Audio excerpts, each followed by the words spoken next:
I'm Beth Ridley, your host, and in honor of Father's Day, that is coming up shortly, this is our Father's Day edition. So we're interviewing members with their dads.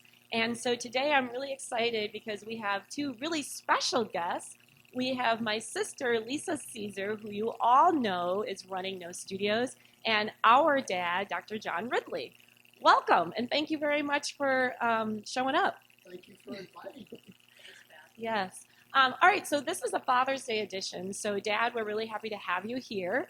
And as you know, you and Mom have 3 kids. So Lisa's the oldest. Yes. This one. So Lisa is the oldest, and then Thanks, Beth. by a long shot.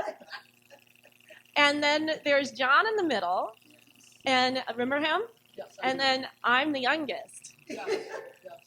And I like to say that being the youngest is like being the third pancake. So you know when you're making pancakes, the first one, maybe a little too crispy around the edges.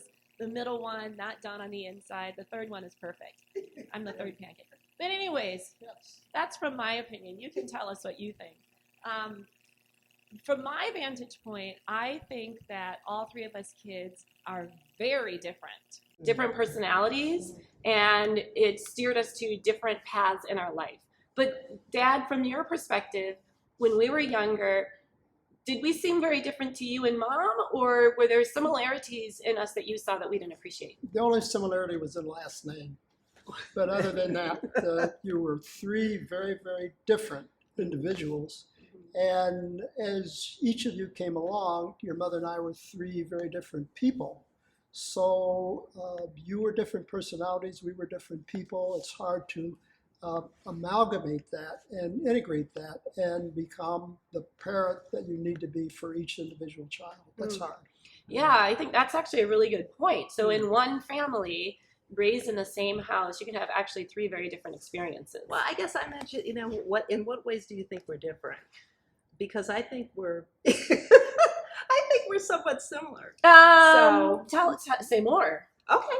So I think we're all very intense, in a way, and we are very focused. I think all 3 of us. I think you're focused. I think John has tremendous discipline.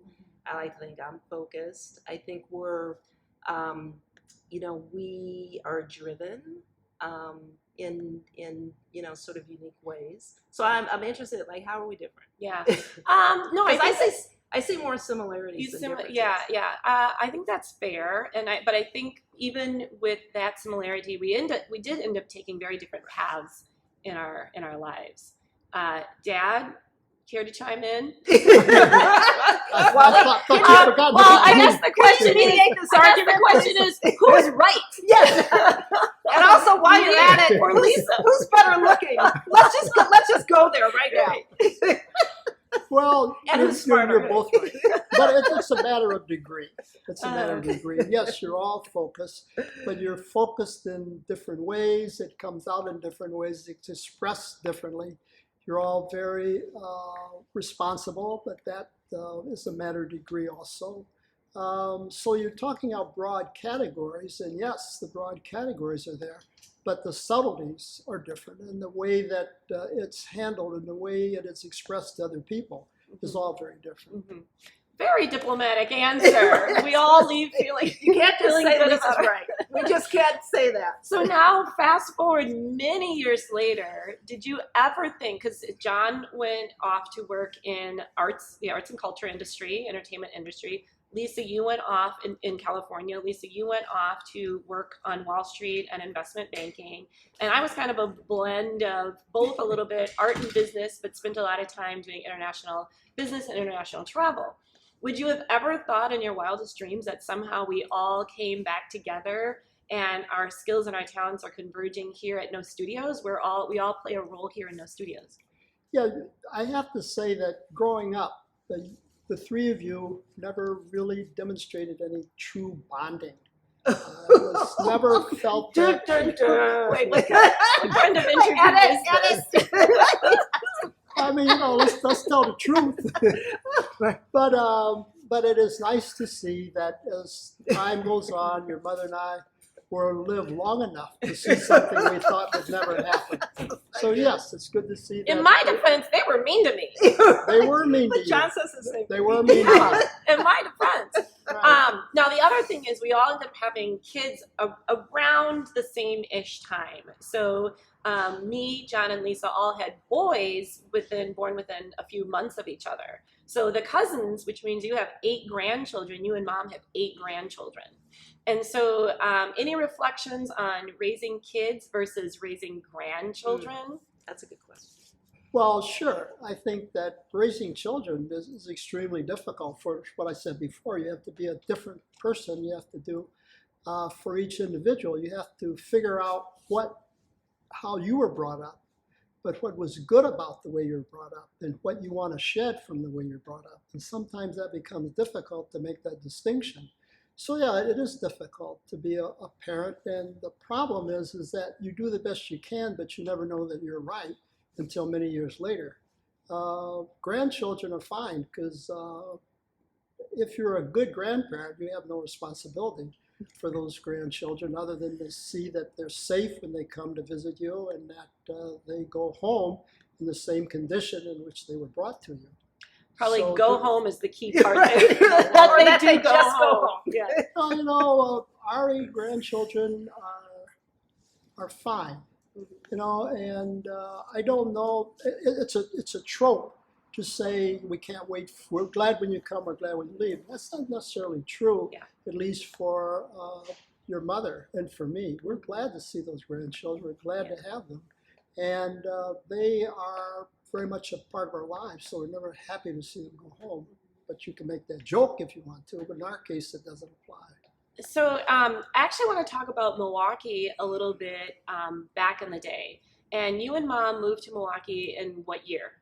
We came here in the winter of '63. And so what brought you to Milwaukee? I came here because I had an opportunity to become a resident in ophthalmology. I was a general practice person, and I wanted to do a residency in some field or another so that I would not be an individual who, I didn't want to live in the country.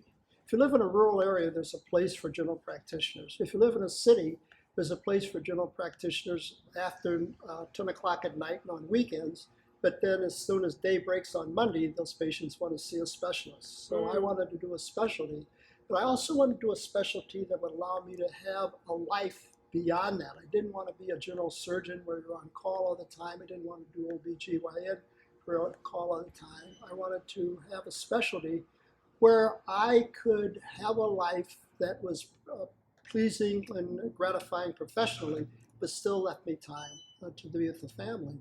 And I also wanted to have a specialty where I could see the full gamut of a family and not just segment it.